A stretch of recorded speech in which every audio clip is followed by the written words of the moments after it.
What's going on out there? My name is David Garcia and I'd like to welcome you all to my RC channel. Today's video is going to be the first video uploaded to the channel. So I figure what better way to start off than with the car that got me into the RC hobby over 30 years ago, the Team Associated RC10. So without any further delay, let's get going. So this is my Associated RC10 Classic, Vintage, whatever the current terminology is for these things. As you can see, it's modernized a little bit. Put a Spectrum 4000 kV brushless motor in here with a Spectrum ESC in here. I believe it's 60 or 80 amp. I'm not sure off the top of my head. Just some extra stuff I had lying around, and I kind of wanted to modernize this thing a little bit, bring it up to date. Servo is just some no-name servo I'm using in temporarily, but I'll be upgrading that a little bit later. As far as with the battery setup, of course these use the old nickel metal hydride or NiCads, whatever they were back in the day. Fit in here a little bit better. The current lipos, I have to find something that fits a little bit better in there. Currently I've been using a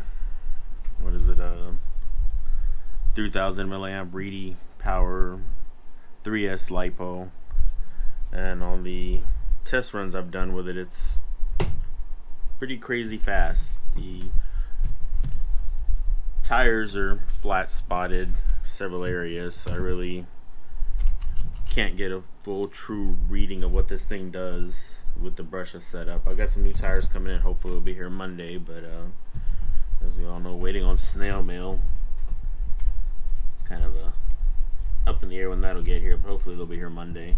I found a few sources where I could find some better steering components instead of using the original stuff. I want to upgrade that also. I kind of want to get this thing to see if I could get it to, I don't know, maybe be competitive with some of the newer stuff out there in the two-wheel drive buggy setup. We got a little Serpent SRX2, I believe what it is, two-wheel drive, and that thing's crazy fast, handles, jumps, just amazing. And I'd like to see if I could get this thing to be competitive with that. Whether it could happen or not, I don't know. This is I believe it's a championship edition RC10. It's a B stamp. For all you purists out there, it's a B stamp. I know maybe I'm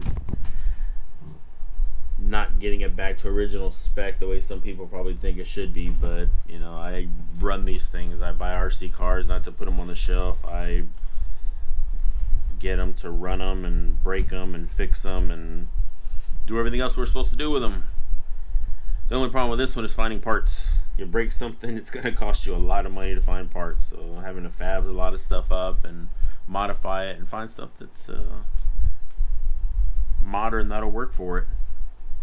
But at the end, it's still pretty good. Pretty good little car.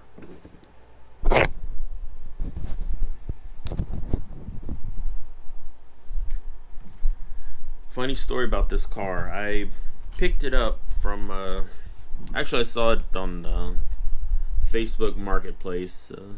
Guy was selling it out of Bishop, Texas. I believe he was asking, I don't know, I think $50 for it. And I mean, I've looked these things up online, and eBay is mostly where you see them, and I know that they can sell for a pretty good amount of money. The people that collect these things, I've seen them go, you know, $2,000-$3,000, which to me is ridiculous, but hey, you know, if someone's willing to pay it, go for it, man. I was asking $50-$60 for it. Thought it was a typo, so I got in touch with the guy. He said, yeah, come get it. I'm an airplane guy. A friend of mine left this thing to me 20 plus years ago. It's been sitting in my garage for over 20 years. He gave me a charger with it, an old school charger. Gave me a bunch of the original motors that came with it, a few spare parts. Was really interested in restoring it back to originals, what my plan was. But then I got into some other projects with my X-Max and my Felony and other random things I was doing with different vehicles, and I kind of lost interest in it. So I said, hey, Ended up going back to the original. I ended up paying $40 for it. And the guy said, you know what, you drove all the way out here, 30-40 minute drive to get it. Give me $40 for it. And on top of that, he gave me a radio control airplane and a few other little things he had that he was getting rid of. So it was a pretty good little trip. So anyway, I decided, you know what, I'm going to flip this thing. I'm not going to do anything with it, so let me go ahead and flip it. So I put it on Facebook Marketplace again. Of course, I make some money on this thing. So I got a hold of a really nice guy. He got a hold of me, a gentleman out of somewhere in England. He went back and forth with me a little bit, and we agreed on a price, and I packed it up and shipped it, and made the mistake of using our United States Postal Service. So it cost me about $95 to ship the thing to the guy. In the mail, he's happy, I'm happy. Money came in, PayPal, all that fun stuff. The guy did friends and family, which was kind of rare. I figured he was going to do goods and services, but that's a trusting guy. I guess he got a good feeling. He knew I wasn't out to burn the guy. So ship it out. Week or two passes. It's making its way through the system. Sits in Chicago for a while. Sits in New Jersey for a while. Then after about a month and a half, lands in Heathrow Airport in London, England.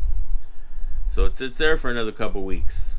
All right, great. Guy's excited. He's an hour away from there, maybe 2 hours away. He's happy about getting his RC10. He's been wanting to restore one.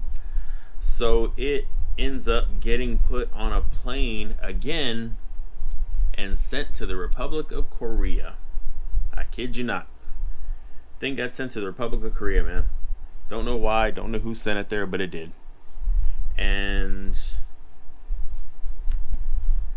then it sat there for almost 3 months. Then after it cleared Korean customs, it got sent back to me here in the United States. So this thing took an adventure around the world, took almost 4 months to get where it needed to get to, and never got there. Ended up back in my hands. Well, tried to reship it, post office wouldn't accept it. Went through FedEx, and they were kind of giving me the runaround with it. They were just having issue with it because of, said it's batteries. There was no batteries in it. It was just the car. Got in touch with a guy. He was getting a little impatient, so went back and forth, and I lost touch with the guy. I had no other contact with him other than on Facebook, and we lost contact. So at that point, I had the car sitting here. He heard nothing from the guy, got no messages from him. Then all of a sudden I got that he had submitted a claim on PayPal to get his money back. Great, I get that. So I immediately issued the guy a refund for shipping and for the cost of the vehicle. He got his money back, and I'm not out to burn anybody on this stuff. And here it sits. It sat around for the last few months doing nothing with it, and I ran out of stuff to do with my other projects, waiting on parts. So I found some spare parts here in the house and decided, what, let's see what this thing does. I've had like many of us, we had these RC10s when we were younger. I think I had one when I was maybe 14 years old, and now I'm in my late 40s. So it's kind of cool. But looking at the technology of it back then compared to now, there's obviously things that are advanced, but they're not that much more advanced. That the concept's still the same. And which takes me back to my original idea of trying to get this thing to be competitive, maybe with some of the two-wheel drive vehicles that are out there right now. Maybe not. Who knows? It's not too heavy compared to my Serpent, and if nothing else, I'm gonna have some fun with it. But I'll be putting up some running videos here shortly, kind of see what this thing does. I'm waiting on some tires, as I said. That's the only thing lacking. I got a big old flat spot right there. I can't do much with that. It just kind of bounces all over the place and no control, and they're slicked out, so they're the only thing is these tires are kind of a unique size, and most vehicles now use a hex adapter on the wheels. These don't. They go straight onto a pin. But J Concepts makes wheels for this thing, which I was pleasantly surprised to find that they're 2.2, which gets them a little bit more to the the available size for the size vehicle. Ordered some front and rears for it. Really wasn't gonna do much. The ones I ordered were street tire.